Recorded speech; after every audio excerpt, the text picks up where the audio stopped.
扇形のピースを組み合わせた魚、はたまたチューリップや蝶々、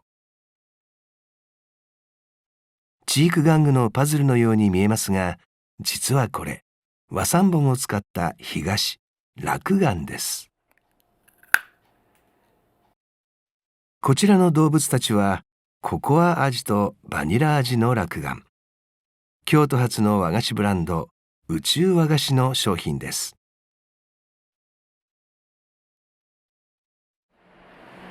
今回の主人公はそんな新しい和菓子の仕掛け人、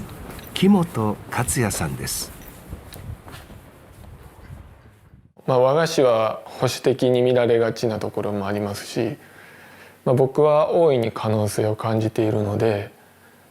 宇宙のように無限に可能性を見出せるブランドにしたいなと思って、名前を付けました。和三盆を使ったポップで遊び心たっぷりの干菓子の数々。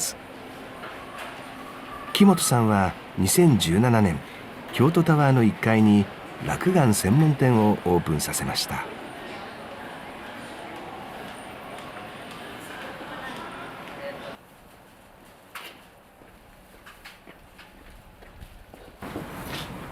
宇宙和菓子の干菓子は上京区藤野木町の町屋で作られています。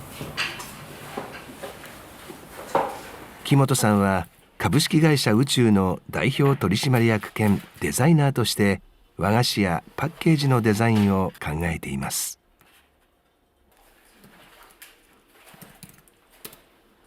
はじめに興味を持ったのは和菓子なんですけど、突き詰めていくと京菓子に行き着くんですね。で京菓子っていうのは茶席で使われたものが、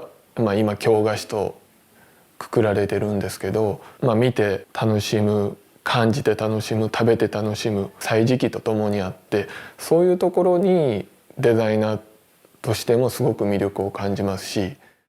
木本さんはデザインを考える際、まず徹底的にリサーチをします。これ見出すのに1年とかもっとですよね。ずっ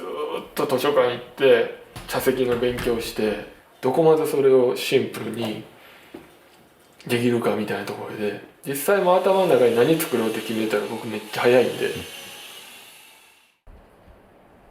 そして事務所の隣の家屋では、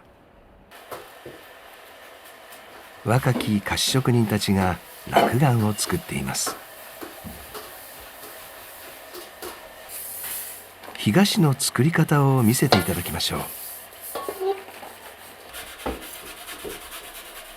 和三盆は程よい甘さとまったりとした舌触りが特徴の徳島県産です。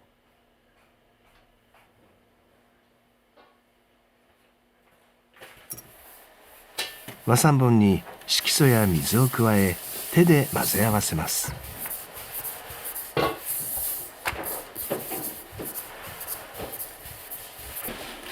こし器を使い粒子の大きさを揃え、菓敷型という型に練り入れます。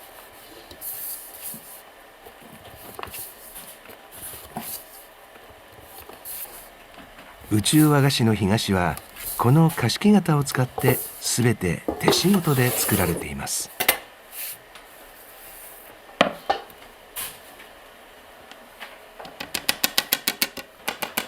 菓敷型は京都の伝統産業の一つですが、職人は年々減少し、現在は日本全国でも数人しか残っていないと言われています。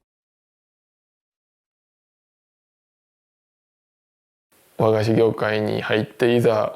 木型を誰かに頼もうと思っても、木型職人がもういないよって言われて。そこで木本さんが木型の製作を依頼した一人が、以前番組でも紹介した仏師の宮本雅久さんです。まず面白いなっていうところですよね。食のね、要はお口に入るようなものに僕の技術が使われるっていうのがまた僕の中ではすごく新鮮で。仏像と菓子木型。同じく木材を削っていくのですが、形を彫り出していく仏像に対して菓子木型は材料を入れ固めて初めて形が現れる目型。凹凸に対する考え方が全く逆なのです。僕らは彫刻をする時っていうのは、お顔で一番高い部分は鼻なんで、まず鼻を残してその下を下げるんですね。で常にこう高いところはどこかっていうのを決めて下げていく造形になるんですけど、この落雁は全くそれが真逆になりまして、一番高いところを一番深く彫っていくっていうことなので、もう僕がずっと慣れ親しんだその彫刻の感覚とは全く逆になりますので、まずその感覚に慣れることがまず大変だったんです。はい。当然文字も逆さに彫らないといけないため、木型の製作には熟練の技術が必要です。木型職人を自分で作るっていかないといけないなんて思いもしなかったですし、和菓子業界に全く携わってない僕が和菓子を始めるっていうこと自体がもう今から考えてもやるべきじゃないし、分かってたら今はもう絶対しないですし、すごくもう苦労の連続でした。木本さんは宇宙和菓子を創業するまでグラフィックデザイナーとして広告や媒体の仕事を手掛けてきましたが、30歳になった時に転機が訪れました。やはりその自分が作ったものが積み重なっていかない、消費されていく、で何年か後には懐かしいものになってしまうっていうのは、やっぱり自分の命を削るほど頑張って作る作業の対価としてはすごく悲しいとは感じますね。目の前を通り過ぎる仕事ではなく、後世にも残る仕事がしたい。木本さんは生まれ育った京都に戻り、自分のグラフィックの技術を生かした新しい和菓子が作れないかという思いに至りました。和三盆の中に天然果汁のゼリーを入れたミックスフルーツ。伝統的な和菓子に対して全くの素人だったからこそ、柔軟な発想で和菓子を作ることができたのです。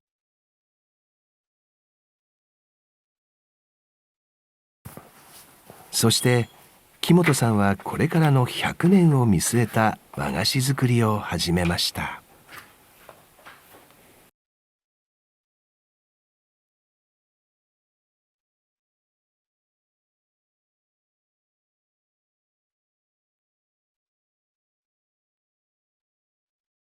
ポップで遊び心たっぷりの干菓子、落雁を発信する宇宙和菓子代表木本克也さん。JR 京都駅と直結した京都伊勢丹のデパ地下。2018年12月に開店したのが木本さんの新ブランドネクスト100イヤーズ。例えばこのフルーツの羊羹、和三盆糖と寒天粉を水で煮て白あん、水飴を加え、白色を出すために卵白を合わせ、風味が爽やかになるようにレモン果汁を加えています。トレーに移し、甘夏やすももといった果物の香りが高いフルーツのあんと混ぜ合わせることで、これまでになかった羊羹に仕上がりました。